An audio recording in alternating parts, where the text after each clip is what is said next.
Hey guys, welcome to video 1 of my CRT Foundation series. Today we're just going to look at what is CRT. So at the end of this video, you know exactly how to spot it on your charts and what the purpose of CRT actually is. So we're going to look at AUD-CAD as a perfect bullish CRT example. For that, I just want to cover a tiny bit of theory so that we can really truly understand what CRT is and how to incorporate it into our swing trading to improve our profitability. So definition of CRT is that CRT stands for candle range theory. CRT states that every candle is its own unique range of price action. So every single candle that prints on every single time frame is its own range of price action. So a candle in CRT language equals a range. As such, by learning to read candles, we can predict the next movement of price. Obviously, there's a lot that goes into this, but the foundation of CRT is learning to interpret candle ranges. So what is a candle range? Let's just visualize it. So this is a bullish candle range. So let's imagine this is a daily, a weekly, or monthly candle. During the time period that we're defining, so say this is a weekly candle, this is where price opened at the start of the week. So this is our open. So this is how the candle starts printing. It then makes a low, so it shifts down, and this is the lowest price that was traded during this time frame of price action. So within this weekly range, the low sits at the low of the candle.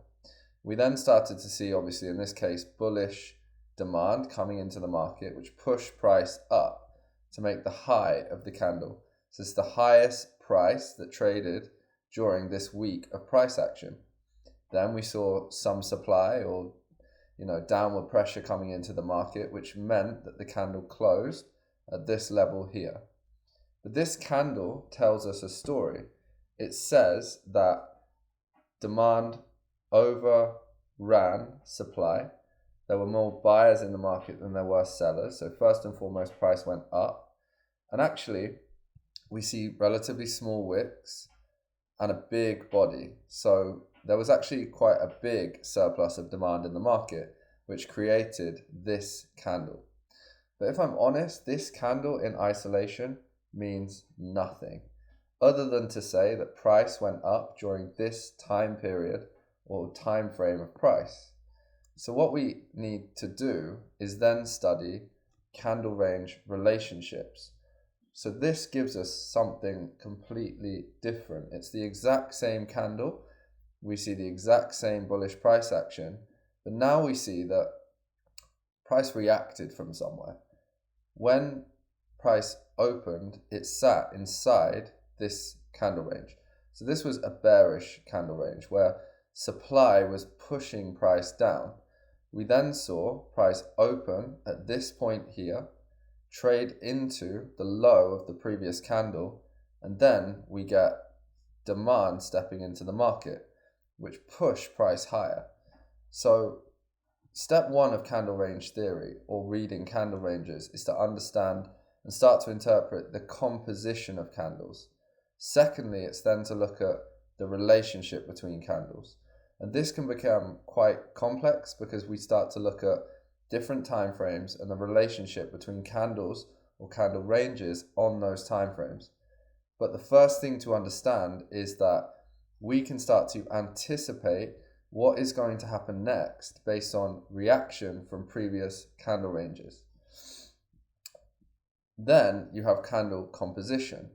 So if you think about this specific candle range, on the weekly time frame, this is one candle, but price is fractal. So we can see how this price printed, or this candle printed, on smaller time frames.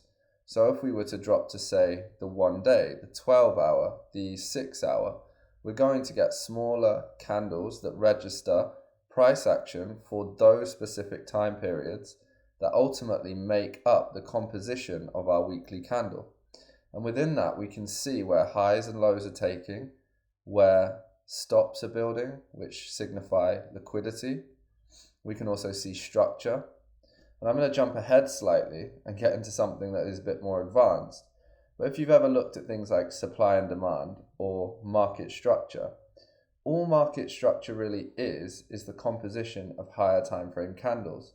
And that's why you see traditional ways of mapping market structure fail all the time, because we're not reading market structure, we're reading how candles react to one another. So this could have been extremely bearish market structure into this area here. But as soon as price has reached its objective and new supply is stepping into the market, any market structure at this level is irrelevant because price has reached its objective and now wants to move higher.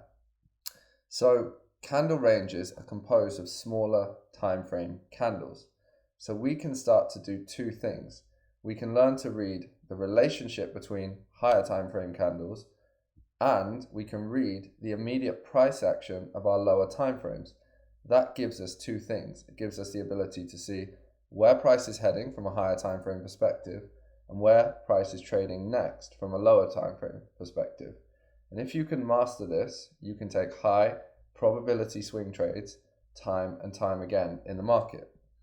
Now, CRT basics, we're going to cover this in a lot more detail, but broadly CRT says that if we get a breakout, a break below an old high or an old low, and a close back inside that price range, then it's a reversal signal. So what this says is, in this example, we see price breaking below the previous range of price, but price closed inside this price range.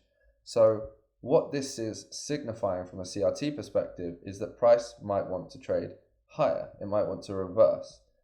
However, if we get a breakout and a close above or below the price range, this signifies or signals continuations. So if price didn't trade and close here, it closed below this low, then what this is saying is the liquidity or the demand at this level is not really strong enough to drive price higher. So actually, there's more liquidity lower that price might want to trade towards before it reacts. So that is the basics of CRT. And we're now going to look very quickly at an example on AUD CAD to show you how this plays out time and time again in the market. So we're swing trading. So we're looking here at an execution time frame. This is the time frame I love, the 12-hour time frame. But we want to take higher time frame trade ideas. So we want to be trading the monthly, the 2-weekly, the weekly. And as we get into this course, we're going to look at the relationship between those ranges. But for now, I just want to look at the 2-week time frame. So I'm just going to overlay a 2-week candle on top of our 12-hour price action. So what do we see right staring in front of us? We see a bullish price range. So between this point here, when the candle opened, a 2-week candle, and this point here, when the candle closed, we saw an opening price, we saw a high of the candle, a low of the candle, and then a close. So this turned into what we'll go on to explain to be an accumulation candle. And then what we see is that price opens a new candle and shifts bullish. We then get a sell-off. So price is then respecting highs and trading through lows.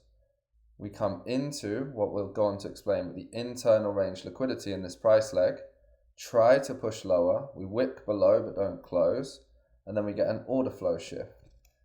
What are we doing? We are trading or breaking out below the low of a previous 2-week candle. So right here you can see this is the low of this candle. What we then see, if we zoom in, is, I'm going to remove this, price trading off bearish, reacting, coming back into this level here, which again we'll go on to explain. This is a bullish 12-hour order block, and then price reacts, creates imbalances in price, and then essentially trades aggressively, respecting structure to the high of this candle right here. So we'll talk about CRT in a bit more detail, but this is a classic pattern of CRT. We have a price range Price breaks out but closes inside of this price range at this point here. So it's signaling reversal. Where's it going to reverse to? And this is something we'll explain in the next video. But the high of the candle range that is being manipulated, because this is where external range liquidity sits. So this has been an introduction into CRT, but also how to think about candle ranges. Next up, what we're going to do is look at how liquidity builds within candle ranges and how we can use that liquidity to take highly profitable, higher time frame entries.